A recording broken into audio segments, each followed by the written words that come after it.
Nexus Aurora. IAC 2024. Milan. All right.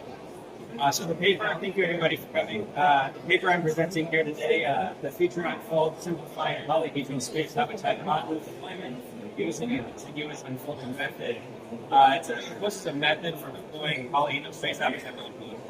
The polyhedral modules have been proposed at least as early as 2005 by Olivier Wick.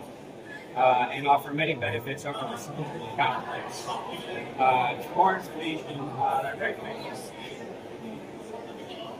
this paper this year, the manuscript presented during the 2023 IAC in Vancouver. There are two legacy deployment methods for polyhedral modules. One is origami-like deployment, and the other is so-called quasi-stochastic assembly. And while origami-like deployment is relatively straightforward, quasi-stochastic assembly involves a pseudo-random magnetic attachment of panels that contain free-floating space.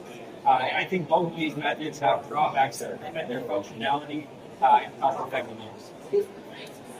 So, contiguous unfolding an effective, simple, and inexpensive solution to polyhedral module deployment. And at its heart, contiguous unfolding involves the unfolding of a series of panels from a corrugated pattern into the desired polyhedral shape.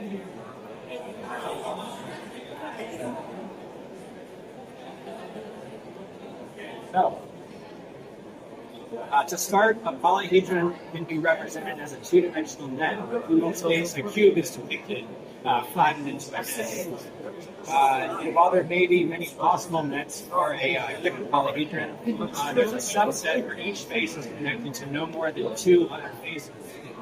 For example, but not these.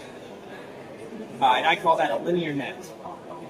The number of unique linear nets for a given shape can be found using a graph representation.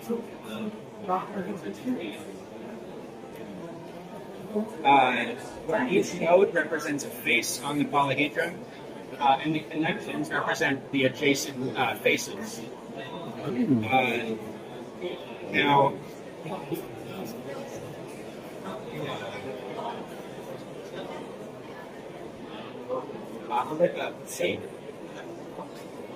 a further subset provides paths that have each end adjacent to each other, such as this one where you could trace it and that would represent the linear net that I mentioned previously.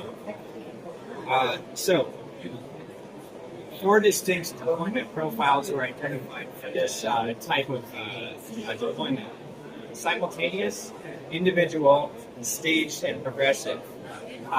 These animations represent each of them. This represents a simultaneous deployment where all joints are actuated at the same time.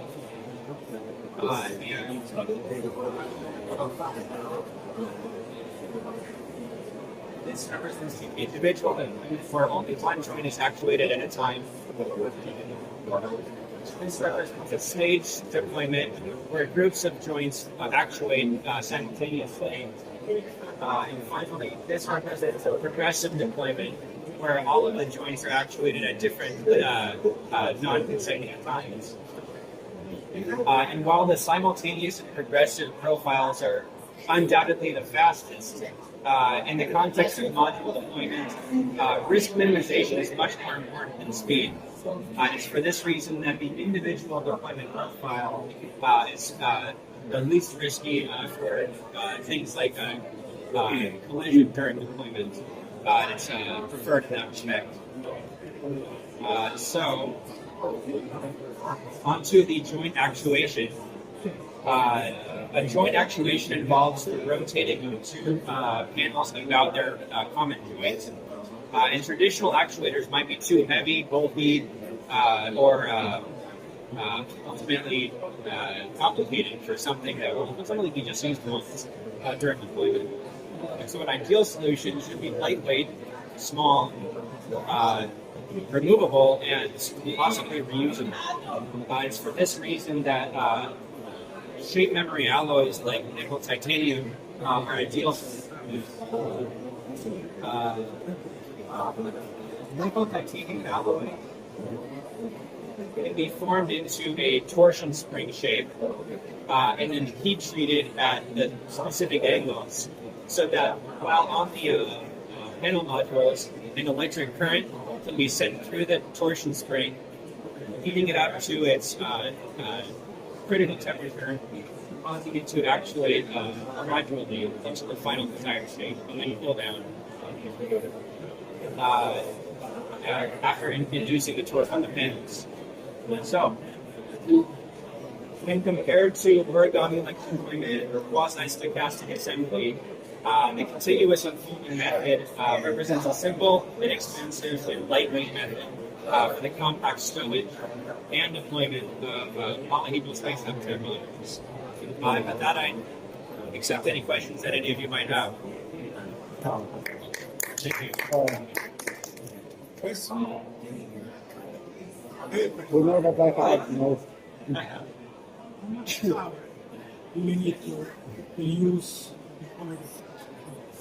Sure. So the power required would simply be the current required to heat the torsion spring up to its critical temperature. It depends on the size of the profile of the wire that is used to create the spring. I haven't made the analysis for these, but I know that if it can be kept at a constant high critical temperature, even small actuators over time in the no gravity environment of space, well, not no gravity, but no gravity, microgravity, can cause the panel to move while slow at a constant pace. And so it really depends on how fast you want it to go. There's going to be a constant torque as long as the torsion spring is kept at the critical temperature, but not at its trained angle. So what I can say that is that's easy to do and relatively not expensive from an electricity standpoint. It could be done with batteries. Second question is it possible to predict which is the momentum required to finish the deployment? Because maybe the spacecraft suddenly start to check again. So you need to do Starts at some point. yeah, because it's changing momentum. Exactly. So this presumes that it is in free space, and while it's in free space, as the joints actuate, the center of gravity is going to remain constant. And so while it's at this particular shape, that center of gravity will not change during the deployment process. And so it's unlikely to hit anything, but as far as the velocity, yes, maybe the center of gravity remains here, but there is some momentum.